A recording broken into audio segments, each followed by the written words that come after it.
पिछले श्लोक में जैसे कि आपने सुना था कि भगवान श्री कृष्ण कहते हैं कि हे अर्जुन, मैं ही सभी का प्रतिवाद करने वाला हूँ। मुझसे ही सबका होता है, संरक्षण रखने वाला हूँ। और मुझ में से ही सबके भाव उत्पन्न होते हैं। जो कुछ हूँ अर्जुन, वो सब कुछ मैं ही हूँ। इस श्लोक में ऐसा जानते हुए तू मेरे को जब इस प्रकार जान गया है पिछले श्लोक के अनुसार, तो अब तू भी क्या कर मत चित्ता। जो अपना चित्त है, सदा ही मन और चित्त, ये क्या कर सदा ही मेरे अंदर रख। मन और चित्त वास्तव में एक मन की ही अवस्था है, दोनों एक ही हैं, परंतु दोनों का जो कार्य होता है थोड़ा सा फर्क होता है।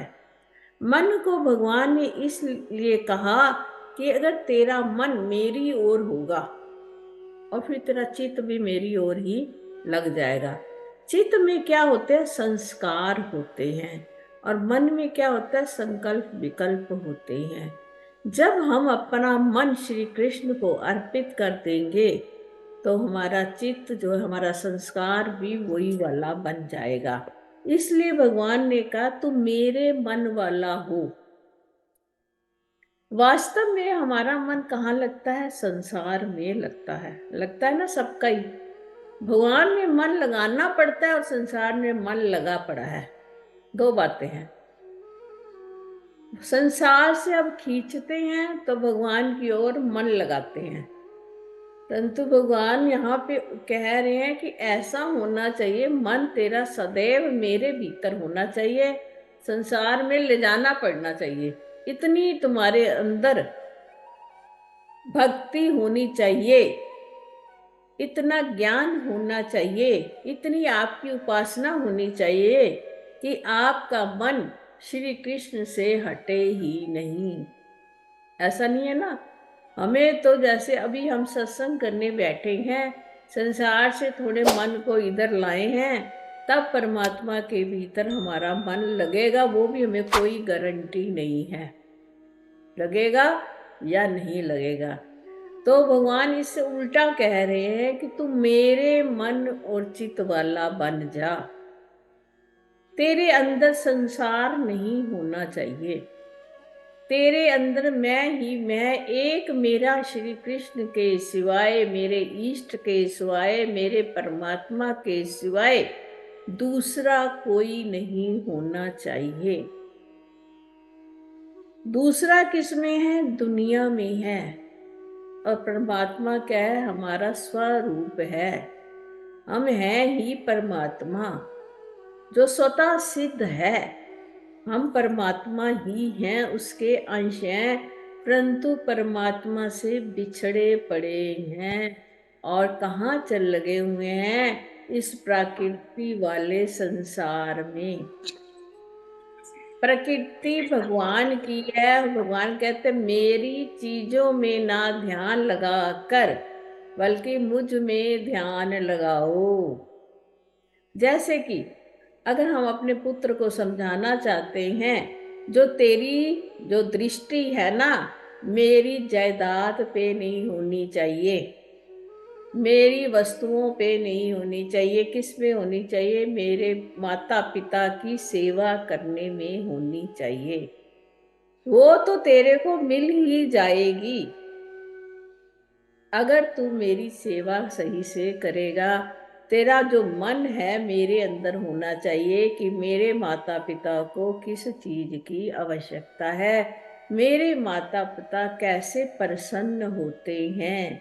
सेम हम भी परमात्मा के क्या हैं? बच्चे हैं। तो ऐसा जानकर परमात्मा कह रहे हैं जो मेरी दुनिया है उसके अंदर तेरा मन नहीं लगना चाहिए, मन तेरा मेरे अंदर लगना चाहिए, मुझ परमात्मा के भीतर स्थित होना चाहिए। जब तेरा मन मुझ परमात्मा के भीतर स्थिर हो जाएगा तो वो तेरे चित्त में जाकर संस्कार बन जाएगा, जो कि फिर तेरे अगले जन्म का कोई जो कारण है बार बार आने का, मन ही मनुष्य नाम बंध और मोक्षम हेतु। मन से ही हम बंधे हुए हैं और मन से ही हम मुक्ति को प्राप्त करते हैं। सबका कारण मन ही है।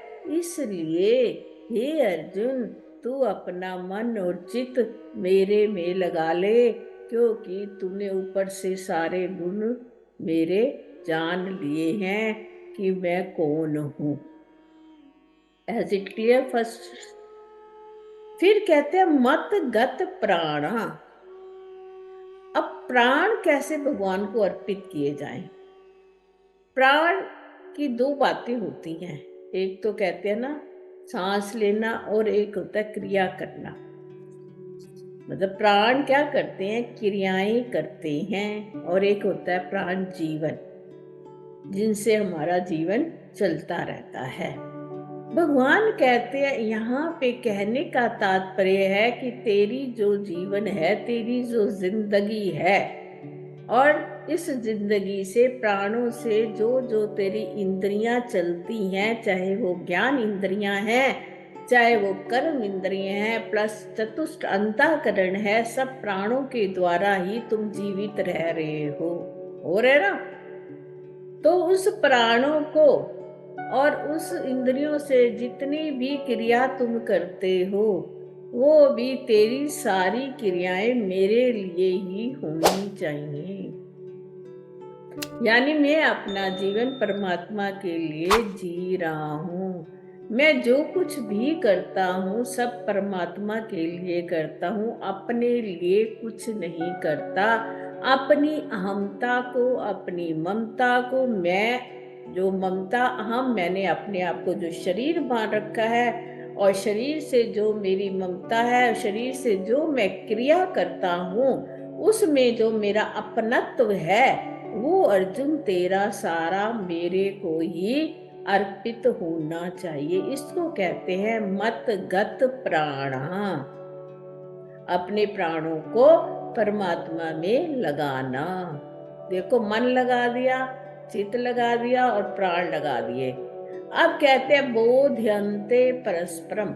आपस में जो तुम कोई भी बोध बात करते हो, कोई जानकारी करते हो, एक दूसरे से लेते और देते हो, वो जानकारी में भी मुद्दा कौन सा होना चाहिए? मेरा ही होना चाहिए। आप जितनी भी बातें करते हो, बातों में सारी बातों का जो चर्चा है, वो आपस में जो करते हो मेरी ही करनी चाहिए। मुझ श्री कृष्ण की, मुझ परमात्मा की, मुझ अजन्मा की, मुझ निरंकार की, मुझ ओंकार की ही तुम्हारे जीवन में सदा ही चर्चा रहनी चाहिए। सदा परमात्मा की ही बातें करनी चाहिए। यानी इसको ही कहते हैं अनन्य कोई ना रखना अपने भीतर, और अनन्य चेता, हर समय अन्य कोई चित्त में ना होवे, और एक अनन्य भाव हुए, वो सिर्फ परमात्मा का होवे। और नित्यम मतलब हर क्षण तुम्हें क्या करना है? यही करना है। कथ्यंतश्च, और कथा, कथन किस बातों का करना है? कथा किस बात की करनी है? माम नित्यम, मेरी ही क्षण प्रति क्षण, सेकंड, निमिष जो भी होता है, हर समय तेरे मुख के ऊपर मेरा ही कथन होना चाहिए कि श्री कृष्ण कैसे हैं। जैसे तो आप जानते होंगे ना, कई माता पिता की बड़ी आदत होती है, जहां बैठते हैं ना अपने बच्चों का गुणगान करते हैं। मेरा बेटा, मेरी बेटी, मेरा दामाद, मेरी बहू, हर समय मेरा मेरा मेरा, मैं ऐसा हूँ, मैं ऐसा करता हूँ। तो ये क्या होगी? सदा अपनी कथा कहते रहना। भगवान कहते अपनी कथाओं को ना कहकर हर क्षण हर पल मेरे बारे में ही बोला करो कि श्री कृष्ण ऐसे हैं, है ना। जो प्यार तुम देखो, हम किसकी बातें करते हैं? जो हमें बड़ा प्रिय होता है। और किसकी याद करते हैं? जो हमें बड़ा प्रिय होता है। भगवान कहते हैं ये तुम्हारी जो अपनी प्रियता है ना भीतर आपके मन में, वो मेरे प्रति होनी चाहिए। जब तुम्हारी प्रियता मुझ श्री कृष्ण के अंदर होएगी तो आपके कथनी में भी वही होगा, आपकी बातचीत में भी वही बार बार आएगा। आप कहीं भी जाओगे, आप कहीं भी बैठे होगे, अगर आपके मन में भगवान का सदा सिमरन रहता है, चिंतन रहता है, तो आप उसी की ही बात करते हो। अगर आपके मन में अपने परिवार का चिंतन रहता है तो आप अपने परिवार के बारे में ही बात करते हो।